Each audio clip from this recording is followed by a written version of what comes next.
ગુજરાતમાં સ્થાનિક સ્વરાજની ચૂંટણી આવી, પરંતુ એમની સાથે ધાક ધમકી પણ લાવી. કારણ કે જ્યારે આપણે કંઈ પણ એક વિડીયો જોઈએ છીએ કે કોઈ પણ એક નગરપાલિકાની વાત કરીએ છીએ, ત્યારે હંમેશા આપણી સામે આવ્યું છે કે ભાજપે કોઈક વ્યક્તિ સાથે, કોઈક ઉમેદવાર સાથે ધાક ધમકી કરી હોય, ક્યાંક તો પછી એમને પૈસા આપીને લાલચ પણ આપી હોય. આવું જ કંઈક હવે કચ્છની અંદર પણ બન્યું છે. આપણે જોયું હતું કે કચ્છના મુન્દ્રાની અંદર જે એક કોંગ્રેસના ઉમેદવાર છે તેમને ખરીદવાનો પ્રયત્ન કરવામાં આવતો હતો. તો આજે ફરી એક વખત કચ્છની જે રાપર નગરપાલિકા છે તે પણ ચર્ચામાં આવી છે. નમસ્કાર, નિર્ભય ન્યૂઝ સાથે હું છું રિદ્ધિ. કચ્છની રાપર નગરપાલિકાની અંદર 7 વોર્ડ આવેલા છે અને આ 7 વોર્ડ માટે આ વખતે ચૂંટણી થવાની છે અને 28 બેઠકને લઈને હવે રાજકીય ગરમાવો સામે આવ્યો છે. ભાજપ કોંગ્રેસ નેતાઓના બેફામ નિવેદનને લઈને હવે રાજકીય ગરમાવો આવ્યો છે. ભાજપના જે નેતા છે તે એવું કહી રહ્યા છે, જે લુખાઓ છે, જે ટપોરીઓ છે, એમને કહી રહ્યા છે કે કાયદામાં રહેશો તો ફાયદામાં રહેશો, એટલે તમારે આ વખતે ચૂંટણીમાં કાયદામાં રહેવું જ પડશે. સવાલ એ છે કે આ જે ટોણો મારવામાં આવ્યો છે, કોને મારવામાં આવ્યો છે? લુખા તત્વોને મારવામાં આવ્યો છે કે પછી કોઈ બીજા પક્ષના ઉમેદવારોને મારવામાં આવ્યો છે? કારણ કે જે રીતે આ નિવેદન અત્યારે વાયરલ થયું છે તે ક્યાંક જોતા એવું લાગે છે કે કોઈકને આડકતરી રીતે ઇશારો કરવામાં આવી રહ્યો છે અને ખુલ્લેઆમ કહેવામાં આવ્યું છે અને જાહેરમાં તેઓ બોલ્યા છે, જે આ નેતા છે, કે મીડિયા મારી સામે છે, બધા જ લોકો મારી સામે છે, મને કોઈ જ સંકોચ નથી આ બોલતા કે તમામ લોકોને કહી દઉં છું કે કાયદામાં રહેશો તો જ મજા આવશે. અને કારણ કે જ્યારે આ વિવાદ સામે આવ્યો એટલે કોંગ્રેસના નેતાઓ પણ ચૂપ નથી રહેવાના. સૌથી પહેલા તો આપણે આ વિડીયો સાંભળી લઈએ, જેમાં જે આ ભાજપના ઉમેદવાર છે, જે આ ભાજપના નેતા છે, તેમણે ધાક ધમકી આપી છે. ઉમેદવાર જીતે છે પણ ક્યાંક કોઈક માણસોને આગળ આવવામાં આમ પાછળથી બારી આવતા એમ એવી વાતો કરે કે અમે પાછળ અત્યારે ચૂંટણી લડી આમ કરી, પણ પાછળથી ફલાણો હેરાન કરે, ફલાણો હેરાન કરે. ત્યારે બધાને કીધું છું ને આજે જાહેરમાં અહીંયાથી કહું છું કે તમે બધા ખુલીને બહાર આવો. આ રાપરમાં કોઈની તાકાત નથી, એ કોઈ લુકા ટપોરીની કે કોઈને પણ આંગળી ચીંધી બતાવે. અને આ આપના બધાના માધ્યમથી અહીં લાઈવ પણ ચાલુ છે, એના માધ્યમથી પણ હું બધાને અહીંથી સૂચના આપવા માંગુ છું કે કાયદામાં રહેશો તો ફાયદામાં રહેશો.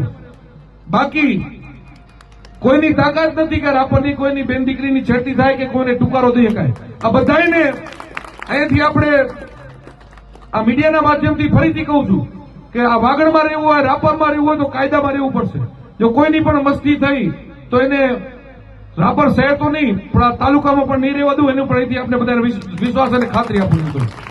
એટલે આ રાપરની ચૂંટણી એક તાકાતથી લડવાની છે આપણા ભારતીય જનતા પાર્ટીના. રાપર નગરપાલિકાની ચૂંટણીને લઈને હવે કોંગ્રેસના ભચુ આરેઠિયા અને ભાજપના જે કુલદીપસિંહ જાડેજા છે તે હવે આમને સામને આવ્યા છે. ભચુ આરેઠિયા જે પૂર્વ ધારાસભ્ય તેના છે, સંતોકબેન આરેઠિયા તેમના પતિ છે, કારણ કે એક પછી એક નિવેદનો આપવા લાગ્યા છે અને ક્યાંક ને ક્યાંક જે લુખા તત્વો છે એમની હિંમત તે બતાવે નહીં ચૂંટણીમાં, તેમને લઈને પણ ક્યાંક આ નિવેદનો આપવામાં આવતા હોય અને કહેવામાં આવ્યું છે. એટલે હવે અહીંયા એ સવાલ છે કે ભાજપના જે નેતા છે કુલદીપસિંહ જાડેજા, તેમણે જાહેર સભામાં કોંગ્રેસના લુખા તત્વો અંગેના પત્રને લઈને એક વળતો જવાબ આપ્યો છે અને કહી દીધું છે કે રાપરમાં લુખા તત્વોની હિંમત નથી કે કોઈ પર આંગળી ચીંધીને બતાવે.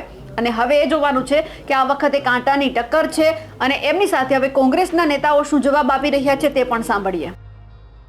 એ પત્ર મેં સંતોકબેન આરેઠિયા દ્વારા પત્ર લખાવ્યો છે. લખ્યો એટલા માટે પડવો છે કે આ ભારતીય જનતા પાર્ટીના શાસનમાં જે ગુંડાઓ બેફાન બન્યા છે અને બૂથ કેપ્ચર કરવાની કોશિશો કરતા હોય છે, વારંવાર કરતા હોય છે, ત્યારે સીસીટીવી કેમેરા દ્વારા એ લુખાઓ જે આમાં બૂથ કેપ્ચરિંગ ન કરી જાય એટલા માટે મેં સીસીટીવી કેમેરાની માંગ કરી છે અને ચૂંટણી પંચ દ્વારા મેં અપીલ કરી છે કે આપ બધા બૂથોમાં જે 26 બૂથ છે એમાં સીસીટીવી કેમેરા પ્રોવાઈડ કરાવો.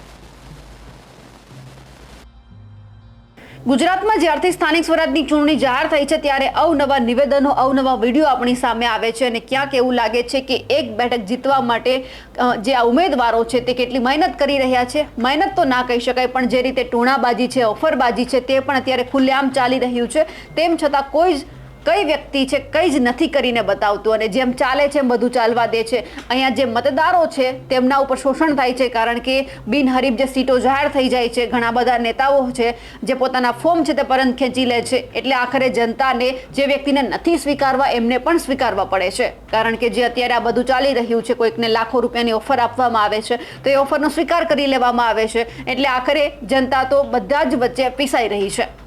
અમારા અહેવાલને લઈને આપનું શું કહેવું છે કમેન્ટ કરીને ચોક્કસથી જણાવજો. સાથે જ અમારી નિર્ભય ન્યૂઝ ચેનલને લાઇક, શેર અને સબસ્ક્રાઇબ કરવાનું ભૂલશો નહીં. નમસ્કાર.